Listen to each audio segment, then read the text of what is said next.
Кызыл Суу айылынын маданият үйүндө мөмө жемиштерди өстүрүү, тамчылатып сугаруу ыкмаларын колдонуу боюнча окуу семинар уюштурулду.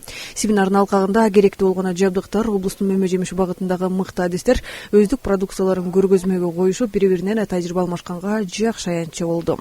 Малдын туягына эле сүйүп атабыз башына. Аларга кеткен чыгашаларды, аларга кеткен убакыттарды эсептеп атат. Ошол бүгүн кармаган малдарыбыз, өсүмдүктөрүбүз, мөмөлүк дарактар канчалык киреше алып келип атат, канчалык бизге пайда берип атат, буга биз маани берип атабыз.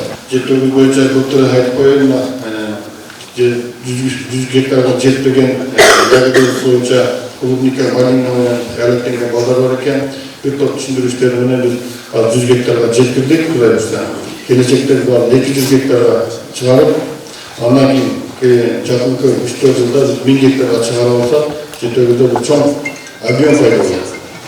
Объем болгондон кийин каналда кадрлар өзү ушуга келип сиздерден алып кетишет. Бизде азыр көлдө чоң уникалдуу мүмкүнчүлүк болуп турат. Эгер ягодоводствон 1000 гектарга чыгарып алсак, биз ушул жерде эң негизги экспортер, өндүрүүчү аймакка айланабыз. Ошого сиздер баардыгын чакырабыз. Жаздын башталышы менен айыл жергелеринде айдап себүү иштери жанданууда. Бул жылы кайсы тармакка көңүл бөлүп, эмне олтургузуу керектиги азыркы учурдун приоритеттүү багыттарынын бири. Ошол себептен дыйкандарга киреше алып келе турган мөмө жемиштерди өстүрүү тармагындагы мыкты адистер келип маалыматтарды беришти. Кыргыз Республикасынын президенти Садыр Нуркожоевичтин агроөнөр комплексин өнүктүрүү боюнча чаралар жөнүндө 25-чи жарлыгынын негизинде аткарылып атат. Андан сырткары ушул министрлер кабинетинин төрагасынын орун басары Бакыт Төрөбаев Бакыт Эргешевичтин тапшырмасы менен ушул жерлерде агродиалогду уюштуруп, ушул чемпиондорду чакырып, жерлердеги дыйкандар менен түзмө-түз жолуктуруп, ошолордун маалыматын жеткирүү тапшырмасы берилген. Ошонун негизинде биз 2 жума мурун даярданып, ушул чемпиондорду чакырып, Бишкектен, Оштон, Чүйдөн переработка кылган фирмалардын баарын чакырдык. Азыр буюрса ушул келишти, баары келип өзлөрүнүн маалыматтары менен бөлүшүп, ушул биздин дыйкандарга бир өзлөрүнүн баалуу кеп кеңештерин берип атышат. Ошондой эле сууга суу учурунда суунун таңкыстыгынан улам тамчылатып сугаруу, жамгырлатып сугаруу ыкмаларынын эффективдүүлүгү жөнүндө дыйкандар кенен маалымат ала алышты. Литр менен 50 гектар сугарасыздар. 3 күндө сугарып коесуз. Мындай система бар.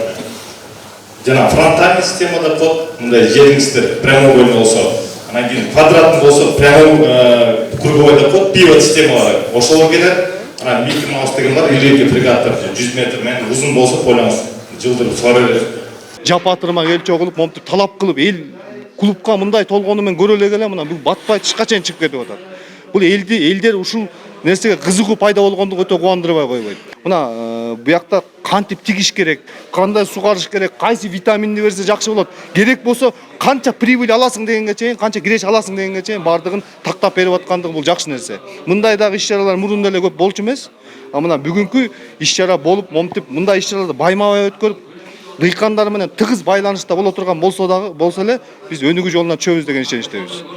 Жети Көз районунда жалпы 5700 гектар жерде мөмө жемиш багы бар. 90 гектар жерге былтыр малина, клубника жемиштерин тамчылатып сугаруу жолу менен олтургузушкан. Быйыл аларды 200 гектар жерге олтургузуу пландалууда. Мындан тышкары карагаттан, чычырганактан жаңы түрлөрүн көбөйтүү дагы колго алынууда. Алтынай Рыспай кызы, Нурзин Урманбетов, Мадина Бакирова, Тайныс Кул маалымат жаңылыктары үчүн Жети Көз районунан.